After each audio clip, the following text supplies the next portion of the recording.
Okay, pupunta na po tayo sa salita po ng Diyos. At ang message po natin ngayong araw na ito ay paano po tayo magkakaroon bilang mga totoong Kristiyano, genuine Christians, na magkaroon ng meaningful na Holy Week. Lahat po tayong mga genuine Christians, no, naranasan natin ang totoong pananalig kay Kristo at nagkaroon tayo ng commitment kay Christ. Kailangan po ay ang Holy Week natin ay meaningful at Christ-honoring.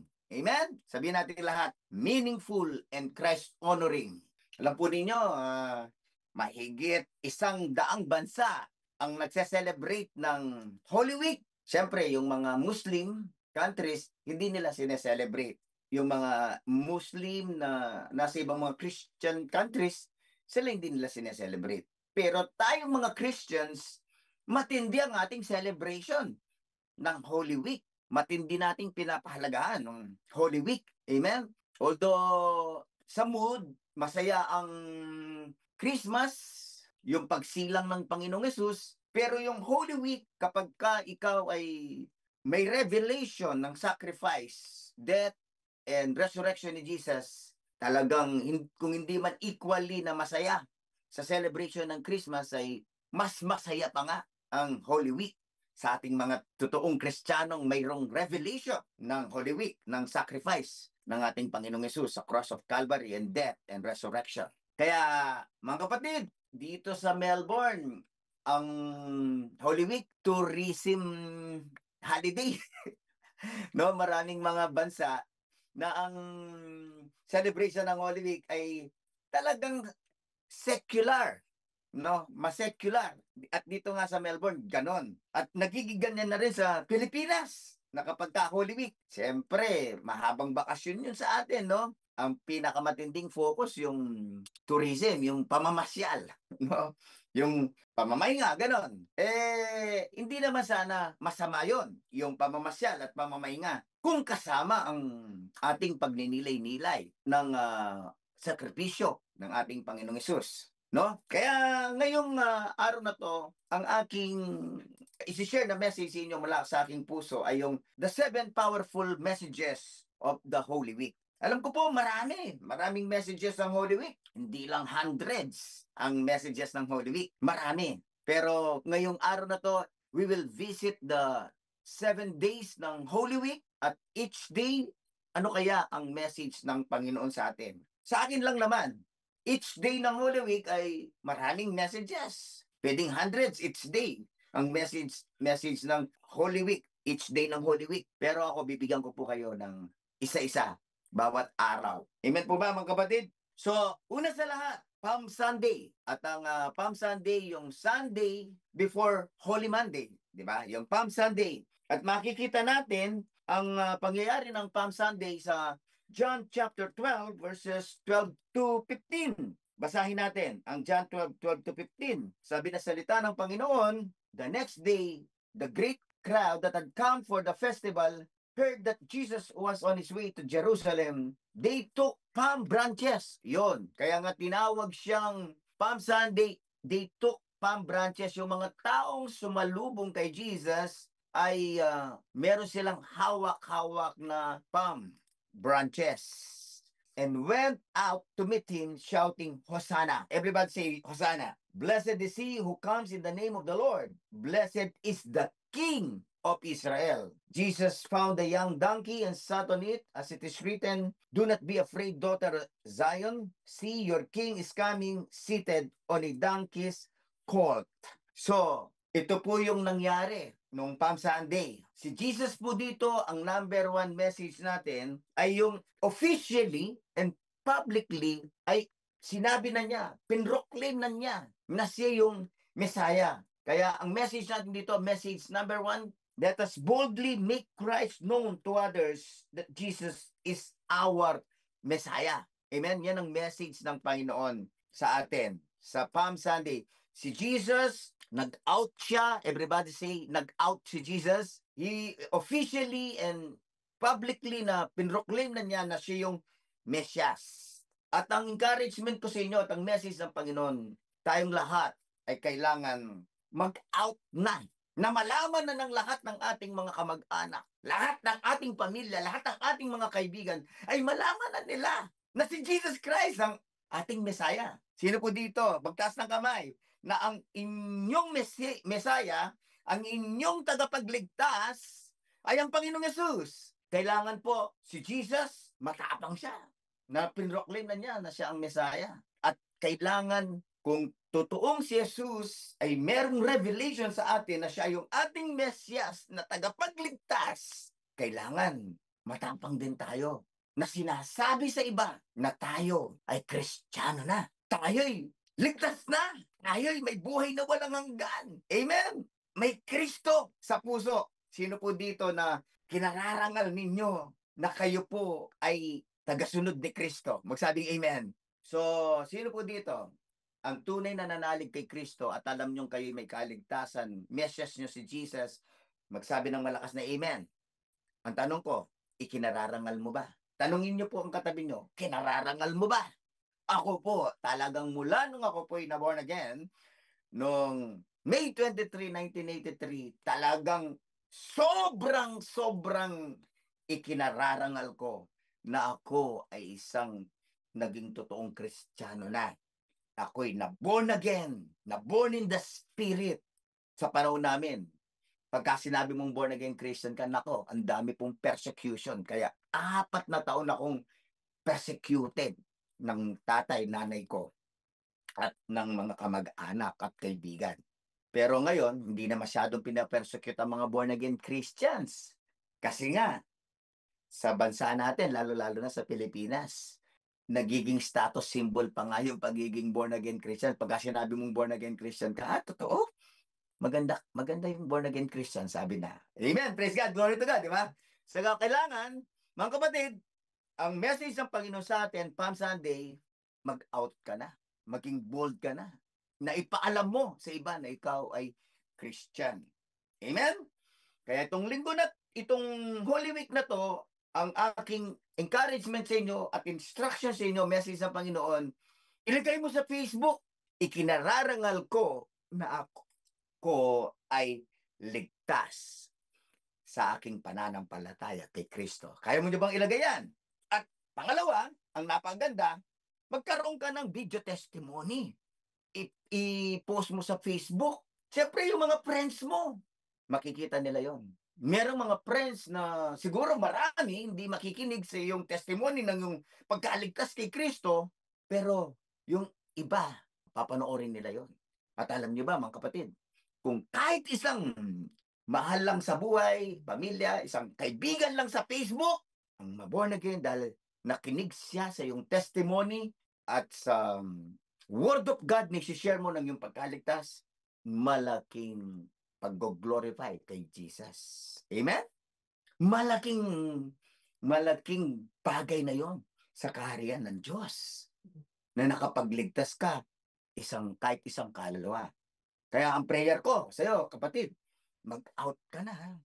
Mag-share ka sa Facebook. Kasi ang Facebook, pagka nag-post ka, pupunta yan. Kahit saang lugar, di ka na magpapagod. Amen? At pwede mo lang i-reshare. At ang pinakamaganda, i-share mo individually sa mga family members mo. Amen. Gusto niyo ba maligtas ang inyong mga family members? Siyempre naman. Kung ayaw mong maligtas ang inyong family members, nako, kapatid ko, no offense, I love you all. Baka hindi ka ligtas. Pero kung tunay ka ligtas, gusto mong masave ang iyong mga family members, pati na yung mga kaibigan. In fact, kung genuine kang born again Christian, gusto mo nga lahat ng tao maligtas eh.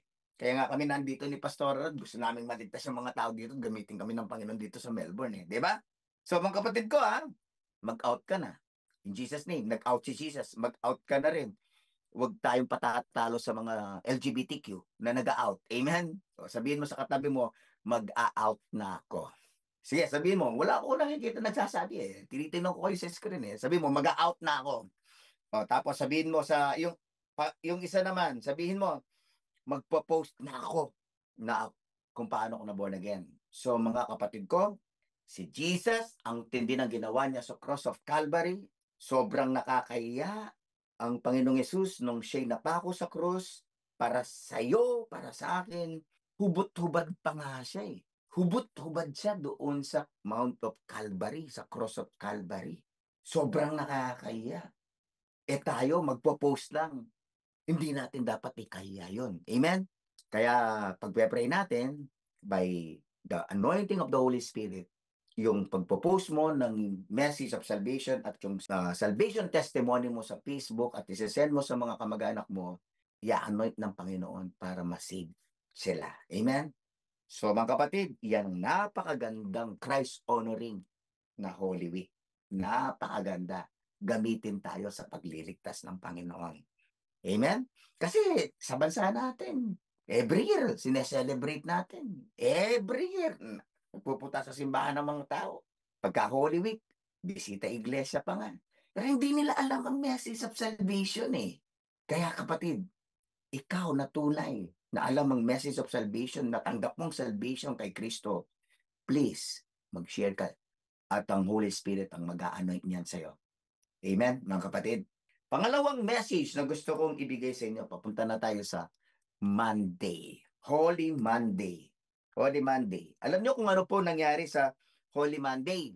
Si Jesus nagpunta sa temple.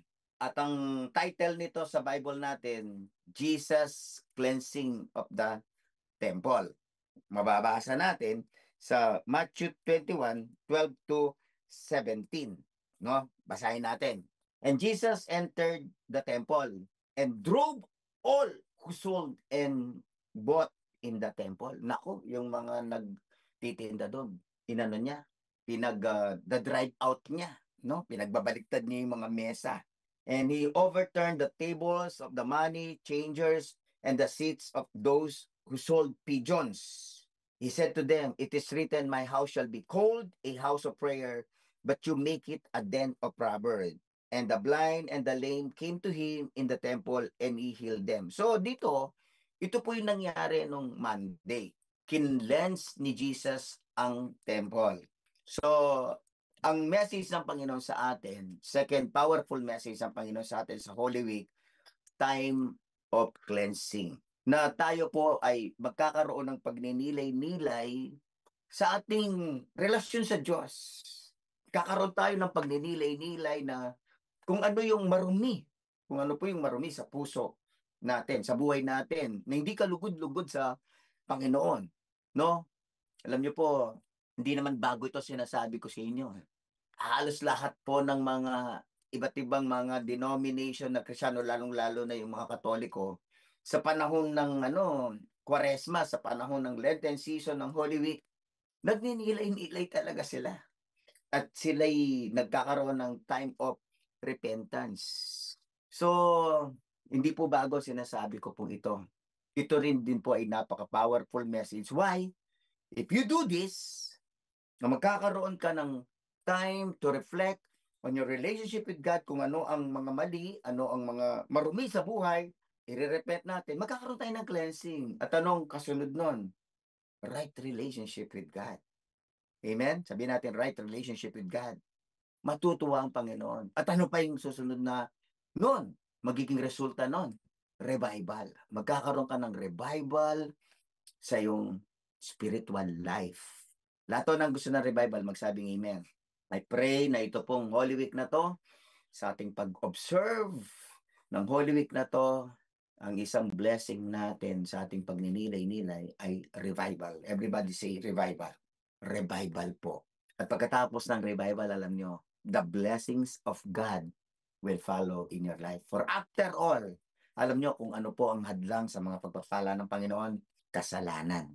Yung blessing po ng cleansing ay yung magkakaroon ka ng revival, magkakaroon ka ng favor of God, at sasagutin ng Panginoon ang ating prayer. Sabi po ng 1 Corinthians 6:19 to 20, or do you not know that your body is the temple? Kasi nga, cleansing of the temple, ang temple po ng Diyos ay ang katawan natin.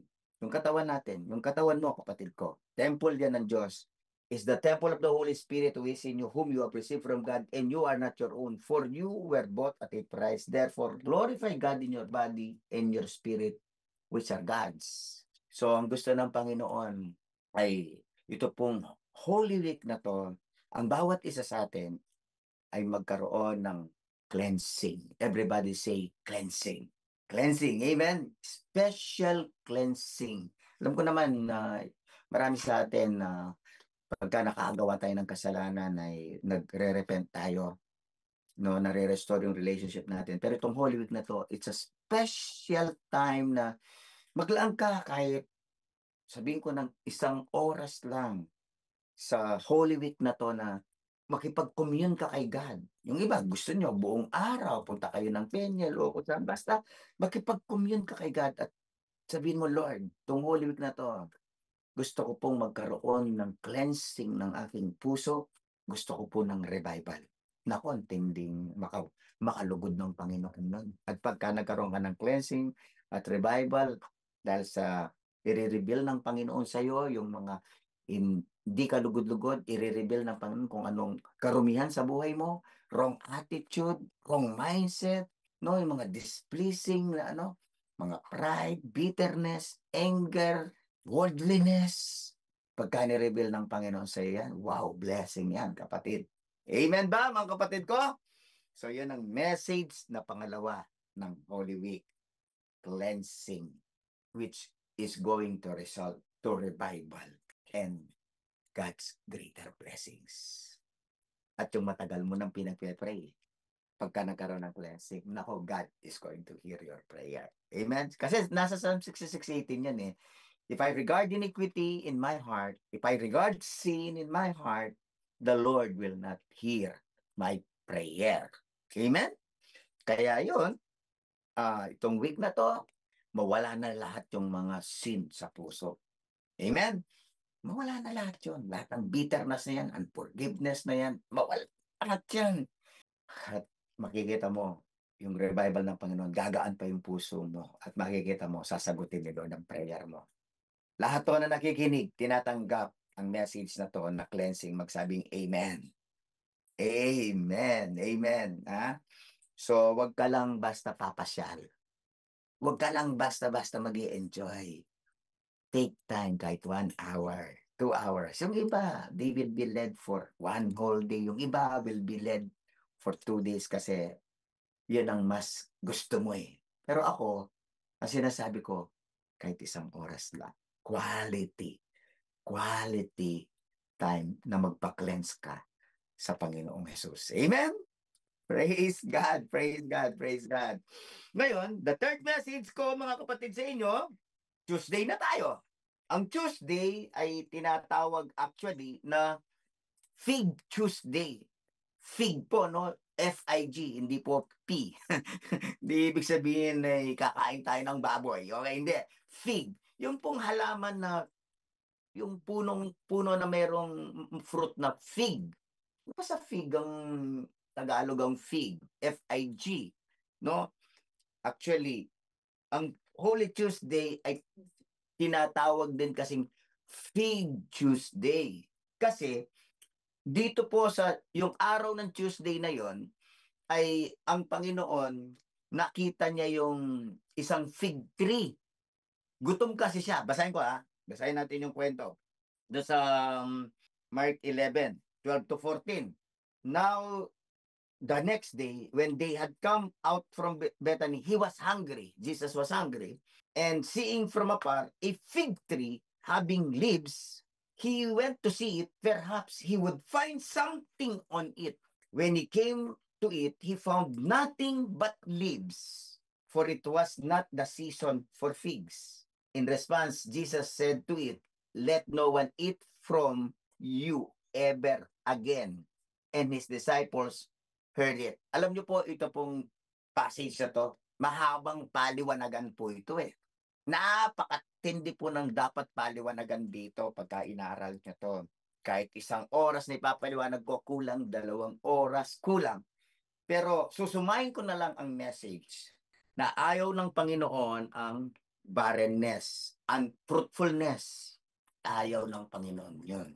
So yung message ng Panginoon sa atin sa Holy Week na to, please mga kapatid ko, ayaw ng Diyos na ikaw ay spiritually barren, spiritually unfruitful. Ayaw ng Panginoon. Diyan ko na lang susumahin kasi nga wala naman akong time na explain sa inyo lahat yan. Amen ba, mga kapatid? Sabi na salita ng Panginoon sa John 15:16. John 15:16, you did not choose me, but I chose you and appointed you that you should go, and you should bear fruit. You should bear fruit, and that your fruit should remain, that whatever you ask the Father in my name, He may give you. Kasi ang pinaka-message nito, yun ngang Jerusalem, yung Israel, nagkaroon ng tinatawag na spiritual barrenness, lalong-lalo na ng relihiyong Judaismo. At syempre, pati na yung mga Hudyo. By the way, hindi po pangit ang salitang Hudyo. Jesus is a Jew, no? Jesus' religion during his time was Judaism. Pero unfruitful. May spiritual barrenness yung religion ng Judaism ng panahon ni Jesus. No, kaya yung isang pinaka-message niya, nagpapatungkol siya sa Jerusalem. At ang message ng Panginoon sa atin, mga kapatid ko, sa Tuesday ng Holy Week, which is called Fig Tuesday, walang Kristiyanong spiritually barren o baog. Barren, baog. Hindi dumadami, hindi nagbubunga. Dalawang spiritual fruit. Una, yung fruit ng buhay. The fruit of life. Yung fruit of the Holy Spirit. No, yung character. Yun ang una diyan. Pero pangalawa, kasama diyan yung fruitfulness sa Christian life. Meron ba tayong bunga sa ating pagsosoul winning? Meron ba tayong bunga sa ating pagde-disciple? Amen? Kasi alam nyo, no offense, no? Love tayo lahat ng Panginoon. Love ka ng Panginoon. Kahit hindi ka spiritually fruitful, kahit hindi ka nagsosoul winning, love ka ng Panginoon. Pero ayaw ng Panginoong Hesus ang hindi ka nagbubunga. Ayaw ng Panginoong Hesus na hindi ka nagsosoul winning at hindi ka nagde-disciple. Please kapatid, ito pong Holy Week na to, magkaroon na tayo ng strong revelation and conviction na hindi tayo maging kagaya ng fig tree nung Tuesday na yun, na walang bunga. Amen? Huwag na tayong ganun. Dapat tayo ay fig tree na hindi lang may bunga, kundi maraming bunga. Kasi doon sa John 15:16, gusto ng Panginoon, bear much fruit. Bear much fruit. Sino po dito ang ayaw ng maging unfruitful? Magsabing amen. So, in Jesus' name, kapatid ko, kung wala ka pang bunga, magbubunga ka na itong Holy Week. Uumpisahan mo na ngayon. Itong Holy Week na to, talagang mag-share ka ng gospel, magpe-prepare ka, hahanda mo yung pag-share ng John 3:16, magpo-post ka sa FB at magiging fruitful ka. Sasabihin mo, Lord, I will have my first disciple sa Holy Week na to in this year. Kung ikaw naman ay may bunga na, damihan mo pa. Yung iba naman, nag-stop na nagbubunga, may bungang isa, dalawa. Wala na, ang dumami na lang, bungang araw. No, bungang araw na lang ang dumami. Pero yung bungang spiritual, wala na eh. Kailangan habang bawat taon nagbubunga. Amen? At tayo nga, gusto natin sa church, may revelation tayo, every month nagbubunga. Sino po dito ang gustong every month nagbubunga? Na revelation eh. Every month nagbubunga tayo. One soul a week sa soul winning. Amen? Yun ang ating revelation. Wala na sa atin na kagaya ng fig tree na walang bunga. In Jesus' name. Bihin mo sa katabi mo, in Jesus' name. Okay, amen. Punta na tayo sa pang-apat, Wednesday. Anong nangyari sa buhay ng Panginoong Yesus? Nung Wednesday na, marami nangyari, pero ang gusto ko lang i-highlight, yung tungkol kay Judas. Alam niyo ba na ang Wednesday ay tinatawag na Spy Wednesday? Spy Wednesday. It is sometimes called Spy Wednesday. Inaalala dito yung betrayal ni Judas kay Jesus Christ. Dito sa Matthew 26, 6-14, yan nga, no? Si Jesus nasa bahay ni Simon the Leper, no? Kumakain siya doon, tapos merong babae, si Mary, na hinugasan ng pabango ang mga paa ni Jesus, no, nung Wednesday na yon. Pagkatapos sa verse 14 ito yung nakasulat, then one of the 12 called Judas Iscariot went to the chief priest. Ayun, nagpunta na sa chief priest, sa pinakapunong saserdote, yung pinakamataas na rangko sa mga Hudyo, at ina-arrange na yung ano, yung kung paano huhulihin si Jesus. So dito, yung tinatawag na betrayal. Alam nyo, yan ang isa sa mga pinakamasakit, yung tayo ay mabetray, matraidor.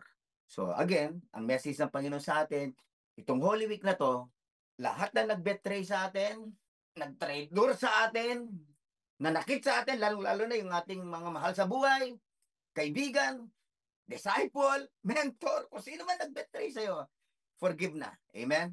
Pero ito rin ang message ng Panginoon. Ito, pakinggan ninyo yung Spy Wednesday. Huwag nating i-betray, i-traitor ang ating Panginoong Yesus. Amen? Yan ang pinaka-message natin diyan, mga kapatid. No? Huwag nating ipagkanulo ang Panginoong Yesus. Amen?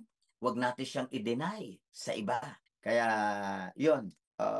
Yun ang pinaka-message ng Panginoon sa atin sa Wednesday na to. Spy Wednesday. Magbulay-bulay tayo. Ano bang mga ways natin na siya'y naipagkakanulo natin, no? Siya'y nabebetray natin. Kasama na rin yan si, ano eh. Although ang ano natin, reference natin si Judas, si Peter naman, dininay naman, no? Yung hindi niya in-acknowledge si Jesus. Nung tinanong siya kung kilala niya, kilala mo ba si Jesus?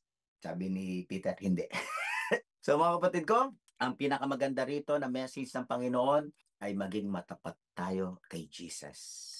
This is the message number 4. Be faithful to Jesus. Be faithful to Jesus. Lahat na gusto maging faithful kay Jesus, magiging faithful kay Jesus, magsabi, Amen. At maging faithful din po tayo sa ating mga loved ones. Huwag tayong maging faithful tayo sa mga tao. Huwag natin silang i-betray. Huwag tayong maging traitor. Sabihin mo sa katabi mo, hindi kita tatraidorin. Amen. Walang nagtatraidor. Ang pagtatraidor ay napakasamang ugali. No? Let us cultivate faithfulness. Lalong-lalo na yung faithfulness natin sa ating Panginoong Yesus. By the way, mga kapatid ko, maging faithful din tayo sa ating mga mentor. Yung mga nagsasakripisyo nating mga mentor, nagmamahal na mga mentor sa atin, inaalagaan tayo, maging tapat tayo sa ating mga mentor. Amen? Do not betray them. Huwag nyo silang siraan sa iba. No? So, yung mga disciple na naninira ng kanilang mentor ay mga disciple na malahudas. Sabihin mo sa kanila, huwag mong hudasin ang mentor mo. Okay? Walang manghuhudas ng mentor. Amen po ba, mga kapatid? Huwag mong hudasin ng mentor mo na pagka sa harapan niya, ang ganda na sinasabi mo, tapos pagka sa talikuran naman kung ano-anong mga paninira ang ginagawa mo sa mentor mo. Huwag mong gagawin yun. Bad yun. Pakisabi sa katabi nyo, bad yun. Amen? Basta ang mentor, kahit hindi siya perfect, sigurado walang perfect na mentor, pero wag niyo yung tatraidorin. Wag niyo huhudasin. Amen? Wag niyo huhudasin ng mentor niyo na nagpe-pray sa'yo, nagmamalasakit sa'yo. Amen? Kaya ang Spy Wednesday, ang message natin, walang hudas. Walang hudas sa mentor. Amen? Sige, sabihin niyo po sa katabi ninyo, walang hudas sa mentor. Praise God. Kapag walang nanghuhuda sa mentor, lalago ang care group, lalago ang ministry natin. Amen? Amen po ba, mga kapatid? Praise God. Praise God. Praise God. Punta na po tayo sa Thursday. Ano ang message ng Panginoon? Thursday na. Monday to Thursday. Ang sabi dyan, Monday, Thursday. Panglima na po tayo, kapatid. Nasa 5th message na tayo. Powerful message ng Panginoon. Bakit tinawag na Monday? No? Kasi pagka nakikita niya sa kalendaryo, Monday, Thursday.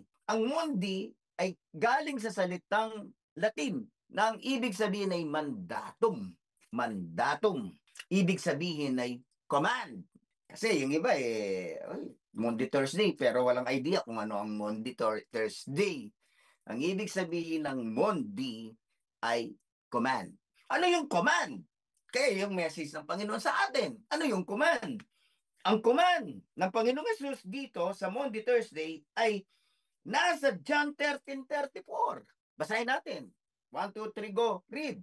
A new commandment I give to you, that you love one another as I have loved you, that you also love one another. Wow. Ano ang command? Love. Love one another.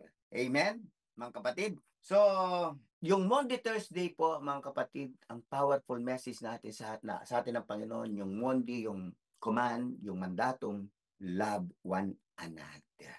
Love one another. Sino man, tao, na kinaiinisan mo, mahalin mo. Matthew 5:44, kahit kaaway mo, mahalin mo. Amen? Yun ang pinakamensahe ng Panginoon. Mag-reflect po tayo. No? Sa prayer natin, Lord, sino po ang mamahalin ko? Gusto po ninyong pakitaan ko ng pagmamahal. Yun ang pinaka-message ng Panginoon sa atin sa Holy Week na to. Love the people who hurt you, who offended you, who treated you as their enemy, who insulted you. Kahit yan ang ginawa nila sa iyo, kapatid, mahalin mo sila.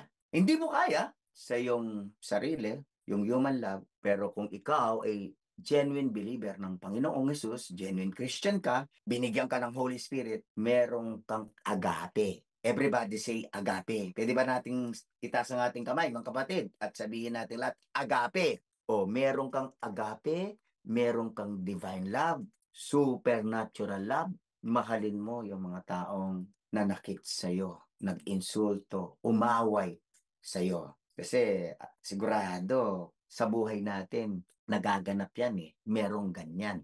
Amen ba, mga kapatid? Kaya ang pinaka-message ng Panginoon sa atin sa Holy Week na to, ipadama natin yung pag-ibig sa mga tao na nanakit sa atin.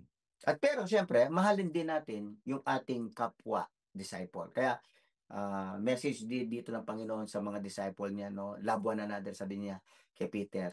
Mahalin mo yung mga 12, yan, kina Thomas, magmahalan kayo, magmahalan kayo. Kaya yung mga care group, ang message ng Panginoon, magmahalan kayo. Magmahalan tayo. Mahalin ninyo yung mga mentor nyo.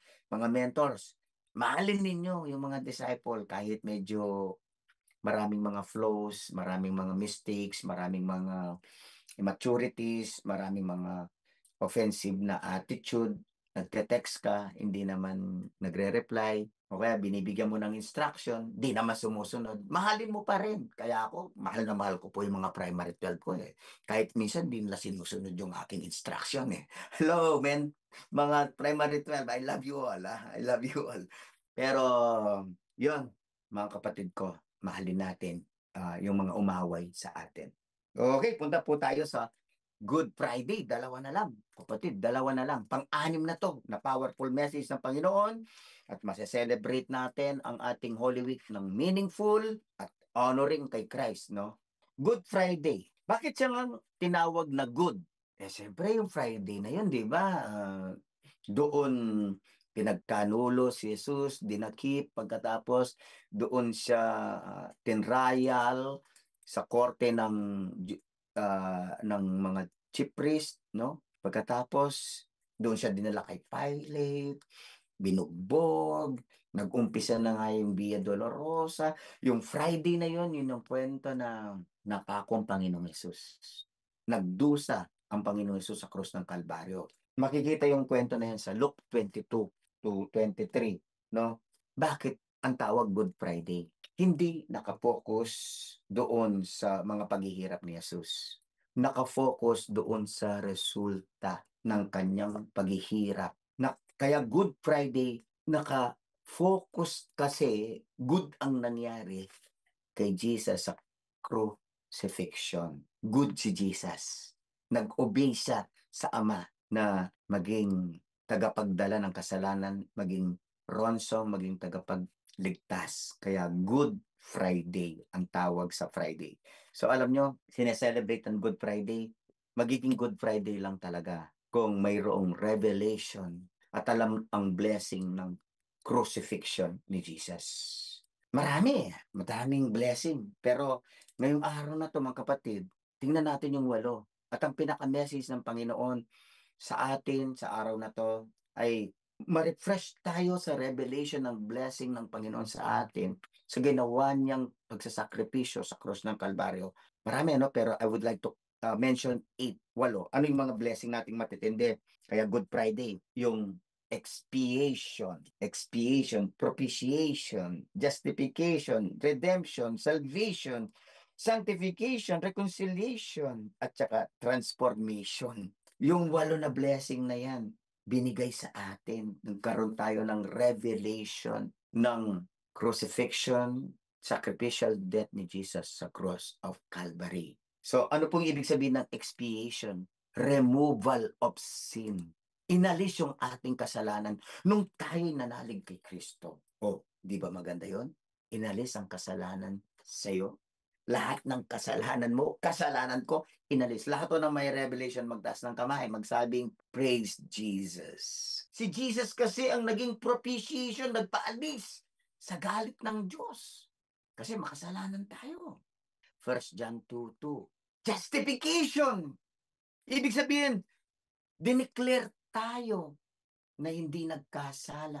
Kahit tayo'y guilty sa ating mga kasalanan. Di ba? Guilty ho tayo na sinful, sinner, libu-libong mga kasalanan, karumaldumal na kasalanan.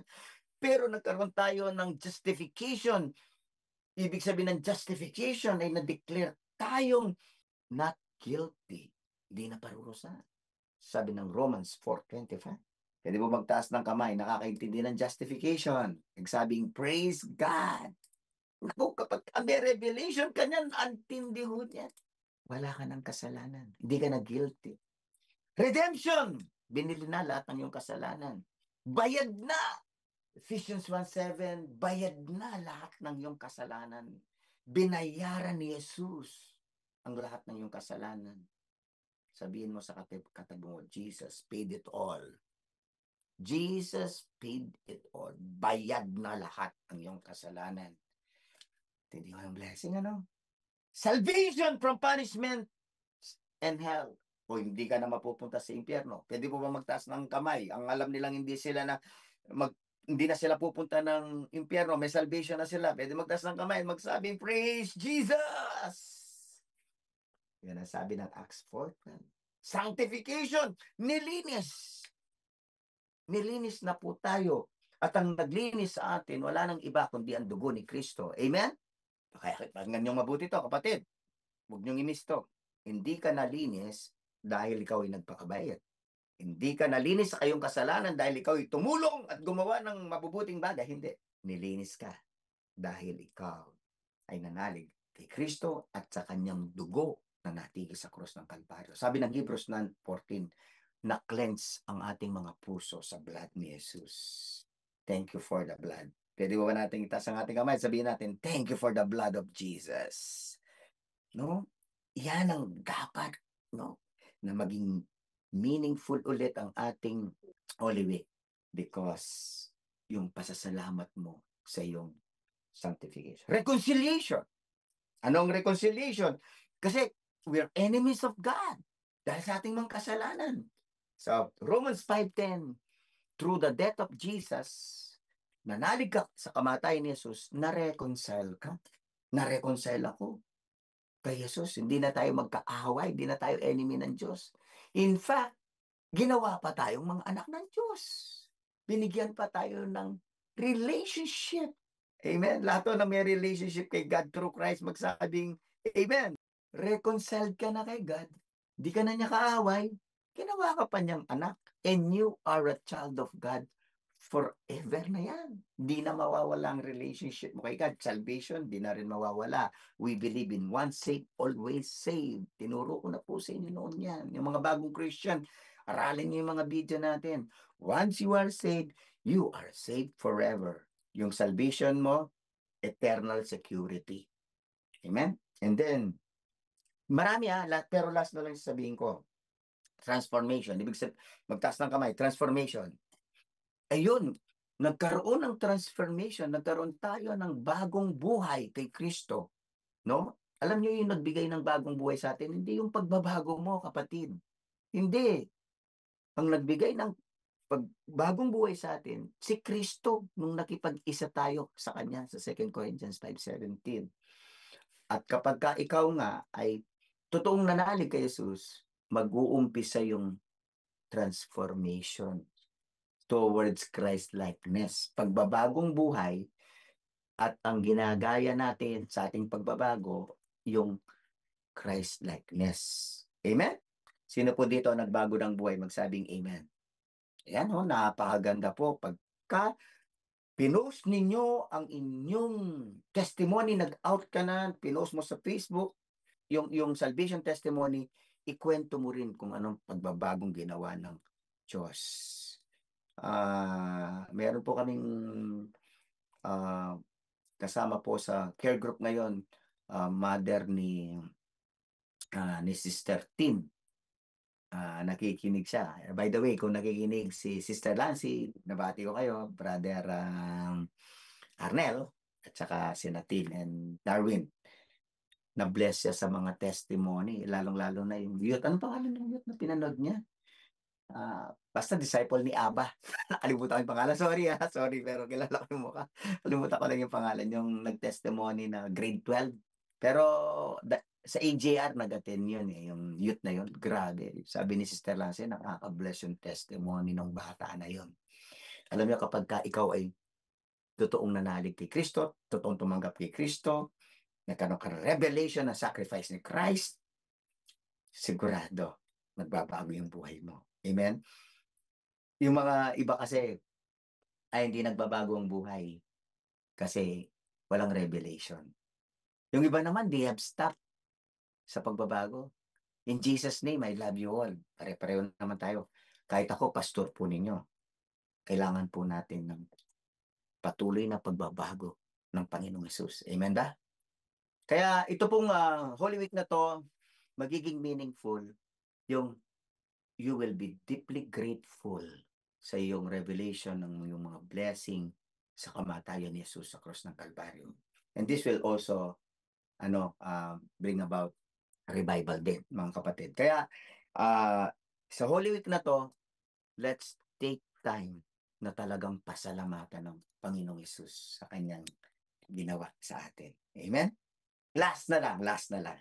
Holy Saturday or tinatawag na Black Saturday. Minsan tinatawag din yung Sabado ng Bago Resurrection, ang tawag din Sabado de Gloria. Sabado de Gloria. Pero nung message sa atin, nung Black Saturday, bakit tinawag na Black Saturday? Kasi yung pong Black Saturday, ang Panginoong Yesus nasa libingan niya. No? Nasa libingan. Meron pong isang verse nagsabi, nagpunta pa nga si Jesus sa hell. But anyway, nasa libingan ng Panginoong Yesus at ang mga disciple ay confused. Nag-scatter sila. Na-despair sila. Nalungkot. They were in confusion and despair. Kaya tinawag na Black Saturday, madilim na Sabado. Madilim na Sabado. Kasi po yung mga disciples nung Sabado na yon, nung unang Sabado na nga yun na Holy Week, ay confused sila sa nangyari. Kasi nga inaasahan nila ang Panginoong Yesus. Hindi mapapako sa krus, hindi mamamatay sa krus, hindi siya mamamatay. Alam niyo ba yun ang kanilang inaasahan? Ang inaasahan nila, kung napako man siya, bababa siya. Pero hindi namatay. Confused sila. Kasi hindi nila naiintindihan na ang Panginoong Yesus talaga ay kailangan mamatay para makonquer niya yung kamatayan. Siyempre, paano naman siya mabubuhay na muli kung hindi muna siya mamamatay? Gets? Yung nakagets, magtaas ng kamay. Praise God. Wala namang resurrection kung walang death. Di ba? Yung resurrection, di ko may message si Pastor J sa inyo sa Resurrection Sunday. No? So, ang ibig sabihin lang po niya, mga kapatid, nung Sabado na yon ay patay ang Panginoong Hesus. Ang mga disciple lungkot na lungkot, confused na confused. Pero salamat, tayong mga Kristiyano ay alam na natin nabuhay na muli ang Panginoong Hesus. Amen? Hindi siya nanatiling patay. So, 2 messages. Number 1, no fear of death. Sabihin natin lahat, no fear of death. Walang isa man sa atin ang takot sa kamatayan. Kasi, lahat tayo mamamatay, pero bubuhayin tayong muli. Amen? Lahat tayo mamamatay, pero pagkamatay natin, diretso tayo sa presensya ng Panginoong Hesus. Diretso tayo sa perpektong lugar ng langit. Pagkamatay natin, babaguhin tayo from imperfect to perfect. Aalisin lahat ng imperfection sa atin. So that's the greatest thing na mangyayari sa atin. Yung lahat ng mga blessing natin dito sa lupa, even miracles, walang sinabi kapag tayo ay namatay. Kasi pagka namatay tayo, magiging perfect tayo. Wala nang kapintasan, wala nang pain, wala nang tears, wala na rin kasalanan, hindi ka na mag-iisip ng masama, hindi ka na makakita ng pangit, hindi ka na magsasalita ng palpak. Wala na. Kaya, it's a glorious day. It's a glorious day. Amen? Kaya mga kapatid ko, no more fear of death. At pangalawa, wala nang dapat nako-confuse sa atin at nade-despair. Na kung meron man na nafe-feel natin, minsan nako-confuse tayo o nai-despair tayo, nade-depress, nalulungkot. Kailangan ma-overcome nating mabilis. Kasi nga ang ating Panginoong Yesus ay buhay at hindi niya tayo iwan at hindi niya tayo pababayaan at yung kapayapaan niya ibibigay niya parati. Gusto kong basahin yung verse na last verse ko sa inyo, yung John 20:19. Sabi ng John 20:19, then the same day at evening, being the first day of the week, when the doors were shut, where the disciples were assembled for fear of the Jews, Jesus came and stood in the midst and said to them, peace be with you. Everybody say, peace be with you. Peace be with you. Mga kapatid, ang kapayapaan ng Panginoong Yesus ay pinagkakaloob niya sa atin kapag tayo ay inaatake ng confusion, inaatake ng pangangamba, worry, kapag tayo ay nalilid sa anxiety. Marami po kasing ganun ngayon. Ito yung common na problema ngayon ng mga tao, anxiety. Pero kapag matindi ang revelation mo kay Jesus, walang confusion. Pagka matindi ang relationship at revelation mo sa Panginoong Jesus na kasama mo siya at hindi ka niya iniiwan, walang despair. Amen? There's always comfort.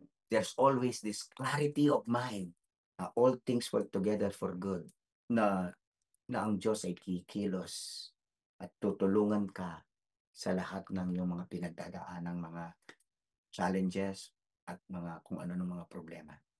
Kaya no confusion. Amen? When you have Jesus in your life, strong revelation na hindi ka niya iiwan at pababayaan. Yan ang mga 7 powerful messages na nilagay ng Panginoon sa aking puso sa Holy Week na to.